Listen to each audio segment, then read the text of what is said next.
एक ठंडी सुनसान रात। हिमालय की ऊंचाइयों पर बर्फ जमी हुई है। हवा इतनी तेज है कि सांस लेना भी मुश्किल हो जाए। और उसी अंधेरे में कुछ लोग चुपचाप भारत की सरहद के अंदर घुस चुके हैं, बिना किसी को खबर हुए। यहीं से शुरू होती है 1999 के कारगिल युद्ध की कहानी। एक ऐसी जंग जिसमें सिर्फ गोलियां नहीं चलीं, बल्कि हिम्मत, रणनीति और बलिदान की असली परीक्षा हुई। मई 1999, लद्दाख के कारगिल इलाके में कुछ अजीब हरकतें देखी गईं। एक स्थानीय चरवाहे को पहाड़ों पर कुछ अनजान लोग दिखाई दिए। पहले लगा ये सामान्य घुसपैठिए होंगे, लेकिन जब भारतीय सेना ने जांच की तो सच्चाई चौंकाने वाली थी। सैकड़ों पाकिस्तानी सैनिक आतंकवादियों के भेष में भारत की तरफ के ऊंचे ऊंचे पोस्ट पर कब्जा कर चुके थे। ये वो पोस्ट थे जिन्हें सर्दियों में खाली छोड़ दिया जाता था। यही इस जंग की शुरुआत थी। सबसे हैरान करने वाली बात यह थी कि पाकिस्तान ने इस बात से इनकार किया। उन्होंने कहा कि ये सिर्फ मुक्ति सेनानी हैं, लेकिन धीरे धीरे सच्चाई सामने आने लगी। भारतीय सैनिकों को जब इन पहाड़ों पर भेजा गया तो उन्होंने देखा कि दुश्मन पहले से ही ऊंचाई पर बैठा है और नीचे से हमला करना मतलब मौत को दावत देना।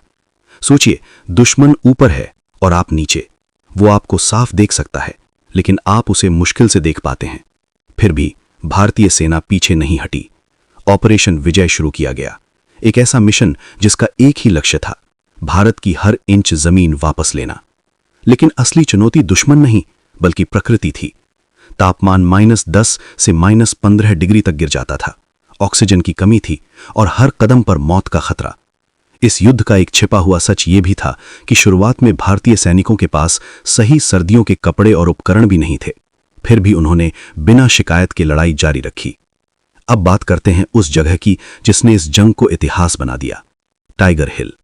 ये एक बेहद महत्वपूर्ण चोटी थी, जिस पर कब्जा करने का मतलब था पूरे इलाके पर नजर रखना। दुश्मन ने यहां अपनी मजबूत पकड़ बना ली थी। भारतीय सेना ने कई बार कोशिश की, लेकिन हर बार भारी नुकसान हुआ। फिर एक साहसी योजना बनाई गई। रात के अंधेरे में सैनिकों ने लगभग सीधी खड़ी चढ़ाई की, बर्फ और पत्थरों के बीच, बिना आवाज किए धीरे धीरे ऊपर बढ़ते गए। और जैसे ही सुबह हुई, दुश्मन को समझ ही नहीं आया कि भारतीय सैनिक उनके बिल्कुल करीब पहुंच चुके हैं। फिर हुई आमने सामने की भयंकर लड़ाई और आखिरकार टाइगर हिल पर तिरंगा लहरा दिया गया।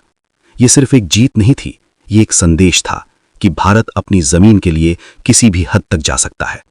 लेकिन इस जंग के कुछ और सच भी हैं जो कम लोग जानते हैं, जैसे भारतीय वायुसेना का योगदान।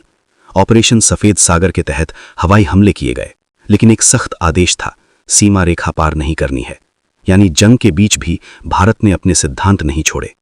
दूसरी तरफ पाकिस्तान अपनी सेना की भूमिका को छिपाने की कोशिश करता रहा, लेकिन जब उनके सैनिकों के पहचान पत्र और दस्तावेज मिले तो सच्चाई सामने आ गई। एक और चौंकाने वाली बात, कई पाकिस्तानी सैनिकों के शव लेने से उनकी ही सरकार ने इनकार कर दिया। तब भारतीय सेना ने उन्हें पूरे सम्मान के साथ दफनाया। यह सिर्फ एक युद्ध नहीं था, यह इंसानियत की मिसाल भी था। इस जंग में कई युवा अधिकारियों ने अपनी जान दी। सिर्फ 20-25 साल के नौजवान जिनकी जिंदगी अभी शुरू ही हुई थी, उन्होंने बिना डरे दुश्मन का सामना किया और अपने देश के लिए सब कुछ कुर्बान कर दिया। धीरे धीरे जुलाई 1999 तक हर पोस्ट वापस ले ली गई और आखिरकार 26 जुलाई को जीत की घोषणा हुई। आज इस दिन को हम कारगिल विजय दिवस के रूप में मनाते हैं।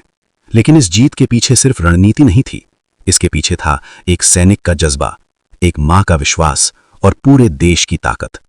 कारगिल युद्ध हमें एक बात सिखाता है कि असली जीत वही होती है जब आप हर मुश्किल के खिलाफ खड़े रहते हैं, प्रकृति के खिलाफ, दुश्मन के खिलाफ और अपनी सीमाओं के खिलाफ भी।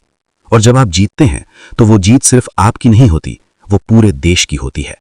आज भी जब हम उन पहाड़ों की तरफ देखते हैं तो हमें याद आता है कि वहां सिर्फ बर्फ नहीं है, वहां लिखी है उन वीरों की कहानी जिन्होंने अपनी जान देकर भारत की शान बचाई।